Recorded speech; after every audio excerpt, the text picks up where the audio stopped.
நீராக்கி மக்களுடைய நல்லெண்ணத்தை பெற்றுவார்கள். இந்தாருங்கள். இளவரசி, பொதுமக்கள் இந்த உதவியை என்றுமே மறக்க மாட்டார்கள். இனியும் நான் மறைக்க விரும்பவில்லை. என்ன? இளவரசி, பொதுமக்களின் நலனுக்காக உங்களை காதலிப்பது போல் நடித்து ஏமாற்றி விட்டேன். என்னை மன்னித்து விடுங்கள். அல்லது உரிமை இல்லையா? ஆணும் பெண்ணும் சேர்ந்து அமைந்த சமுதாயத்தில் இப்படி ஆளுக்கு ஒரு நீதி வழங்குவது கொடுமையாகும். தோழர்களே, வாழ்வின் எல்லா துறைகளிலும் பெண்களுக்கும் சம உரிமை வழங்குவதுதானே நமது கொள்கை.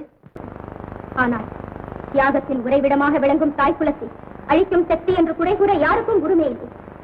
சொத்திலே ஆட்டி குழந்தையை வளர்க்கும் பெண்ணே உலகத்தையும் ஆட்டி வளர்க்கிறாள் என்பதை நீங்கள் உணர வேண்டும். ஆவதும் பெண்ணாலே அழிவதும் பெண்ணாலே என்று தவறாகவா சொல்லியிருக்கிறார்கள்? சொன்னவர்கள் சரியாகத்தான் சொன்னார்கள். நீங்கள் புரிந்து கொண்டது தான் தவறு இருக்கிறது. நல்லவை ஆவதும் பெண்ணாலே, தீயவை அழிவதும் பெண்ணாலே. புரிகிறதா?